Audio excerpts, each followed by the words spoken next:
Yes, good. This one is not hungry. Yes, very good. So getting your dogs, if you have multiple dogs, to this point where you can get all of them to sit and not distract each other. Yes, if I interact with one, the others don't distract. Yes, they all wait their turns. Yes, very good. Getting to this point, nope. Yes, good. Is the ultimate goal. And how to get here, I'll break it down bit by bit. Down. Yes. Yes.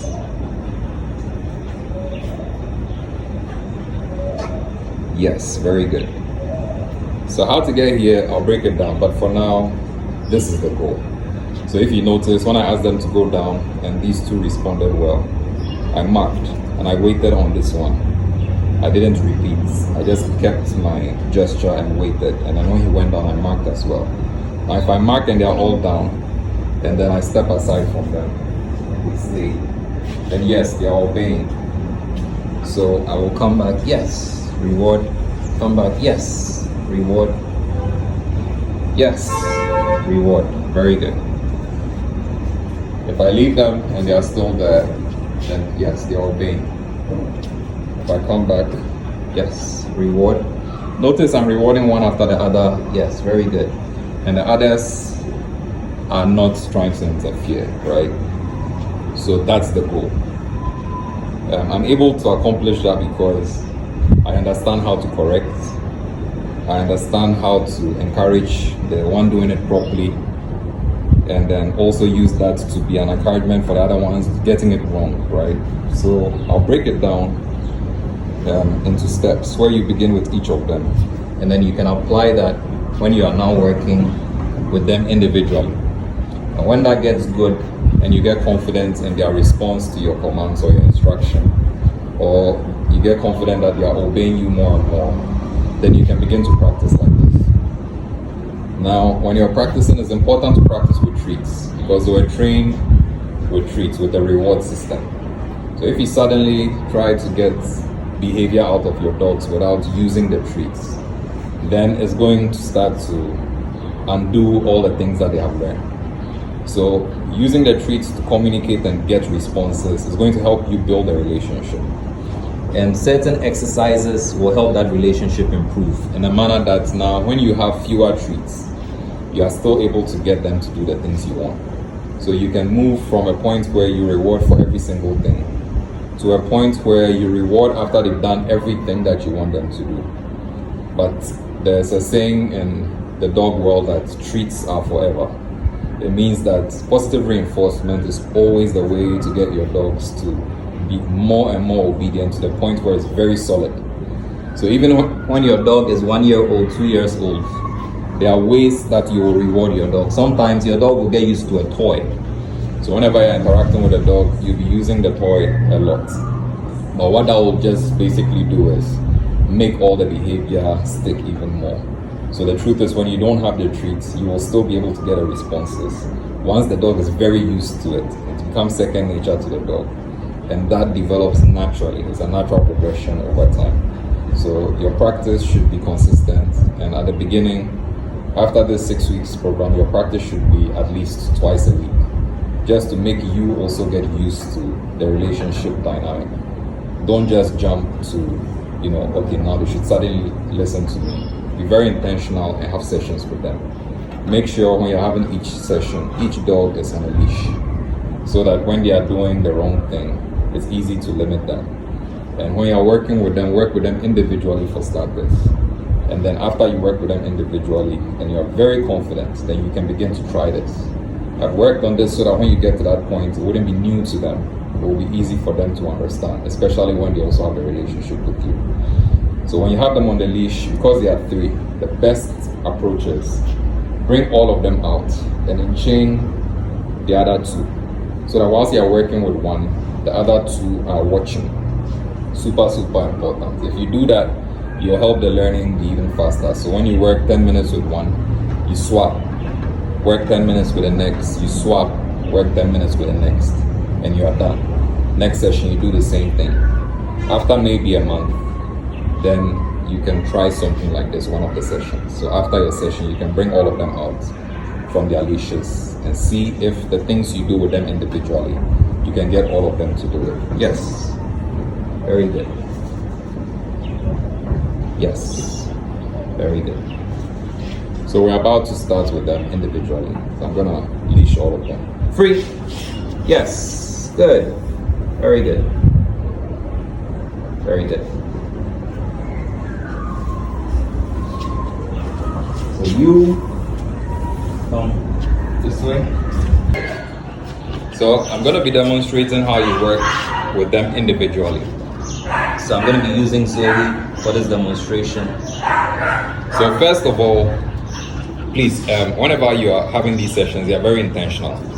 So you want to make sure you have the session before the dog eats, so that they have an appetite for the treats, right? As I said, it's important to use treats to get engagement, because the main method called Pavlov's principle of or whatever is based on positive reinforcement. So if there's no reinforcer, it's very, very difficult to get a dog to understand within a short period of time.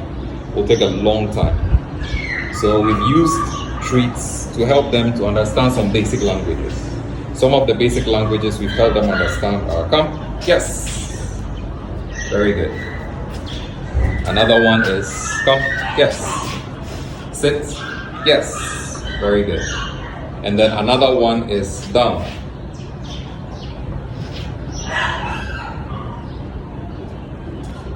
Yes, very good. Another one is free.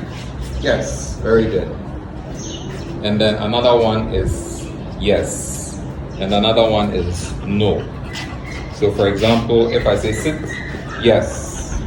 If I step back and no, because I didn't ask her to get up. And then when she goes back, yes, very good. And she gets a reward. If I step back and she's still there, then now yes, then she gets a reward. So they've also learned yes and no. So these words are all very important, all of them. The most important is the yes. So the yes is the marker, as I always demonstrate. So when I call Zoe, yes. Using the word is one thing, but using it at the right time is also very important. So anytime you call your dog, the right time to mark is the moment your dog initiates the movement towards you. So you mark yes. And when you say that yes, there's learning in that process. So when you don't say the yes, you are missing out on the opportunity to learn. And things will only delay. So it's super important. Zoe, yes. Very good. So if I ask Zoe to sit, yes, very good. Also very important to mark the moment Zoe's bum touches the ground in a sit. And then if I ask Zoe to lie down, yes, very good. Also very important to mark is the moment her elbows make contact with the ground. Sometimes they can go halfway, so you wait. As soon as the elbows make contact like that and she's fully down, you mark yes. Then if I want to free her, free, yes. As soon as she gets up, when she sees that I've swung the treat to the side, that's the moment to mark that as well. So the marking is very important in the sense of using the marker and also using it at the right moment. So those are the moments, right? So you usually want to practice a routine like this with each dog. On leash. So you want to do it face to face like I just did, but you also want to get used to practicing it side by side, free, which is usually more difficult for them. So when you have them side by side, they look like this, and you are both facing the same direction. So if I ask Zoe to sit on my side, she should sit right beside me whilst we are both facing the same direction. If she's awkward, I'll try to correct it. Okay, free, very good. So there are gestures that also go with our training. So when I call the dog, the gesture that I use is the lure. The lure means I'm showing the dog the treat with my hand to lure the dog. Right now you're building the behavior. So I want the dog to learn how to walk in the direction that I want the dog to walk in. So if I call you and I want you to come straight to me, this is how I guide you. So if I call Zoe, this will guide her straight to me. When she gets where I want her to be, I take the treat from her face to mine and say, sit. Yes, and she sits. So I take the treat away as I say the command to make sure that she does it before the treat comes back to her. And it makes her see this gesture of my hand moving from her face to my face. And it's very important it ends at my face because that's how I get her attention up here. So this gesture has also become important. For example, if I do it without talking, free. If I just do this, Embrace it. What happens? She sits. Yes, very good. But when you practice, don't do it without talking. Always say the command out loud so that she'll quickly get used to the texture and sound of your voice as well. So that's the gesture for sit. Now here's the gesture for down. Come. Yes. Sit. Yes. Down. Yes. Very good. So you notice when I say a sit, my hand goes up to my face. So my hand is resting here. Now when I want her to go down, it goes from my face with my finger pointed to her down. And I hold it there until she goes down. So if I point and she's hesitating, I wait. I don't repeat myself. I just wait and look at her. Now as soon as she goes down, then I mark. If I'm repeating, it's a poor way to help her learn. The only time I'll repeat is if it keeps long and she's not doing it, then I'll repeat. I'll start again. So I'll say no, and then I'll do it again. So now when she's lying down, the gesture to free your dog is to swing your hand to your side. That's the only time your hand goes to your side, and you say the word as you do it. Free, yes, and you mark immediately she gets up. So the gestures are also important in practicing with your dog. So after you practice face to face, the side by side will also look like this. I'll use my hand to lure the dog back, turn the dog, bring the dog directly to my side. When she gets here, this time my hand goes above her head like this.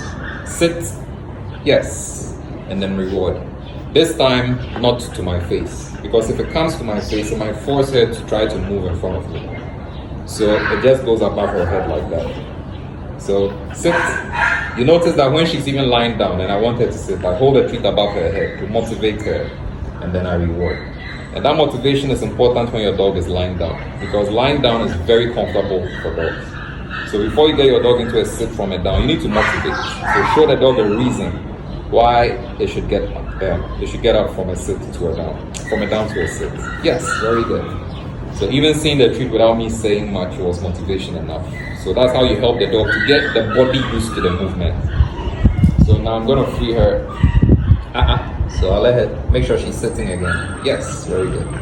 So I'm going to free her. This time I'll just free her by taking a step forward and stretching the treat away from her so that she can get up.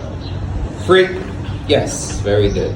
And she can have it and she can go. That's the idea of free, right? So these are the basic commands and these are the basic gestures.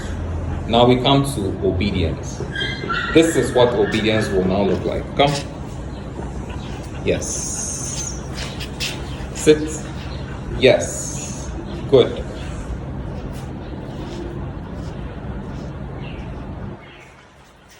So if she doesn't move from there, she's actually obeying, right? Now usually lying down is more comfortable for them. So she might decide to lie down. I don't complain too much, right? But if I want to help her to be more disciplined, I'll come back, I'll correct her. Yes, and I'll say yes again, and I'll leave her again. And if she does the wrong thing, I'll say no immediately. Come back, take her back to the same spot, right? Now this part is super important. Understanding how to correct. Because this is where your dog begins to understand no. So I say no when I notice her move, then I take her back to the same spot. Very important. And then when she gets here, I put her in a sit without talking. And I say yes. Leave her again. So if I get to a point and I tell her she's still there, I'll say yes. Then I'll come to her and reward. Yes, very good. Then I'll deliberately leave her again. Good. And go the other way. To make sure she gets that. This is what I want her to do. When I get to a point and she's still there, I'll say yes. Then I'll come back to her and reward. And then after I reward her, now I will free her. Free? Yes! Very good. So now that part is where actual obedience happens, right? Yes, the dog obeys you when you ask it to sit. But then when you try to move an inch and your dog gets up, then it means it technically knows how to sit, but it's not actually obeying. It's only responding to your gesture or responding to your verbal command. But if you leave the dog and the dog is still there, then it's actually now obeying, right? So that is the fun part that you need to practice more. Sit, yes, good. By the time she's still there, yes. I want to encourage that. And then when I come to her, yes, and then she gets the reward. Now I can free her here, or I can say good to keep her there. If she gets up, no, then you take her back to the same spot. Sit. Yes. Good. And then you leave her. If she lies down, I will correct it at this stage. Come back. Yes. Very good.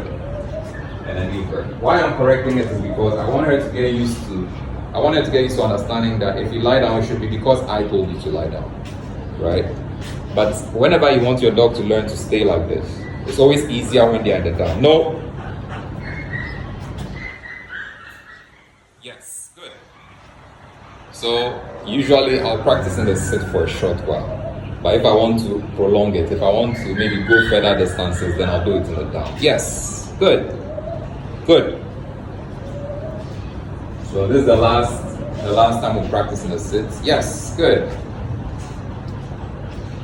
Yes, very good. And then now I'll free her. Good. Free. Yes. Good. Very good. Good. So usually when you practice face to face, you want to practice side by side. So with that down, I'll deliberately do it on the side this time instead of face to face. Sit. Yes. And I try to make sure the leash is not in the way. Good. Down. Yes. Good. So do you notice how when I say down and I point, I keep my hand pointed. I don't repeat if she hesitates, I just keep it pointed. And then when she goes down, I make sure I mark yes. And every time you want your dog to stay, before you leave, enforce the behavior by saying good. So I'll come back, yes. But if she gets up, I'll wait for her to correct herself, or I'll point for her to correct herself, and I'll reward in the down position. Yes. Good. So if I want to leave her again, I have to just say good, and then I can leave her. This I can go the other way.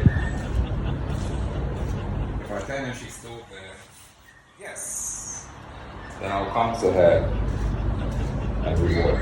Yes. So this time she stayed down, so she gets the reward with no challenge. Then I'll say good before I leave and go the other way. And when I get somewhere and I spin and she's still there, yes. Then I'll come back to her. Yes. And reward. Good. So this time, I'll rather walk away from her and free her from a distance. So when I'm a distance away, how I like to free is to say the dog's name. Zoe! Come! Come! Good girl. Free! Free. Yes. Very good. So when she's been down for so long, it puts her in a lazy position that she might be non-responsive. So whenever that happens, then you deliberately just repeat. I'm going to take her back there. Very good. Turn around. Sit. Yes. Down. Yes. Back in the same position. Nope. Down. Yes. Good. And then I'm going to come back to the same place. And I'm going to do it again. This time I'll say her name. Good. Right. Zoe! Yes! Very good. Mark, and then when she gets here, she gets the reward, okay? And that's about that. So really, this is, apart from the walk, this is all you need to practice with your dog. So when you do this without the plenty talking that I just did, it doesn't take long. So when you practice with Zoe, then you swap with another dog, and you practice the same things. Luca, yes, good. Oh, very good. Sit. Yes, good. Sit. Very good. Sit. Good. Good. Right down. Yes. Good. Yes. No. Good. Down. Good boy. Yes. Good.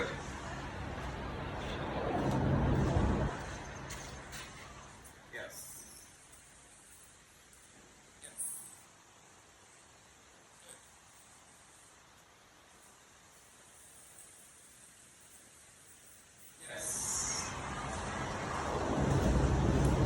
Yes. Good. Good. All right. Free. Yes. Good. Oh, very good. Very good. Very good. So Luca is a little bit full already, so he's not really interested in the treats. So I'm not gonna stress him much, but basically, that is what you practice with them. All right. Zeus. Yes. Good. Sit. Yes. Good. Very good. Good. Down.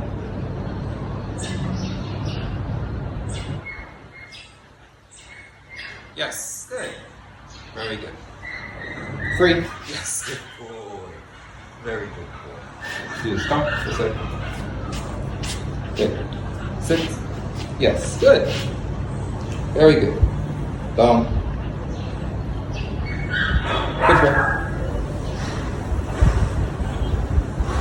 Yes, good. Very good. Sit. Yes, good. Free. Yes, very good. Good boy. Come here. This way. Alright, Zeus, come. Good. Sit. Yes. Good. Yes. Yes. Good. Yes. Yes. Good.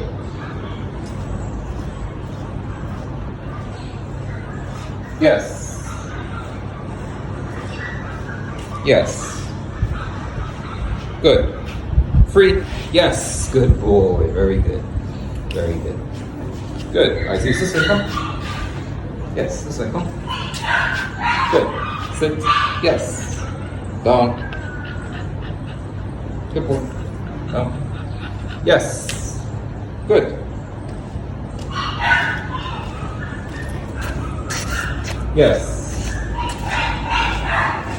Yes. Good. No. Down.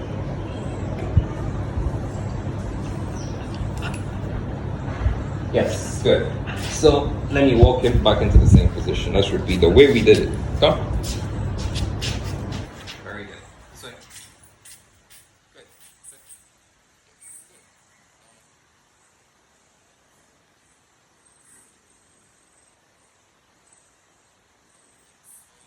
If I hesitate, I like to repeat so until it's faster. Free. Good. Come. Good boy. This way.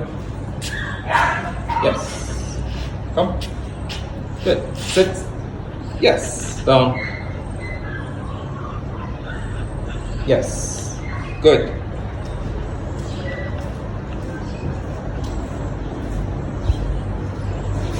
Yes. Yes. Good.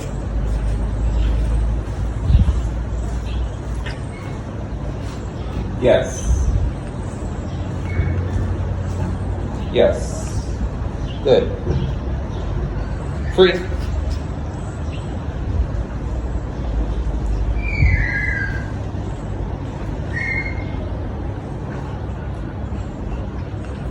Free. Yes. Very good. So you notice the same thing happened with Zoe where he laid in the down, I made him stay for long, then he became comfortable. So motivation to free was low. So when that happens, just like I did with Zoe, we repeat. Sit, yes, down. Get a faster response. Good boy. Yes, good. Very good. Now usually the down from the side is always more difficult for them. That's why you always help, right? And because they are at the foundation stage, it's rather important to help than insisting on the difficult approach. So when he goes down, yes, good. So I'm gonna step away and then free him again. All right, free. Yes, very good. So this repetition to make sure that he gives you a quicker response is always important. So whenever you get that, whenever you end up with one difficulty and then you rectify it, then now is a good time for you to end.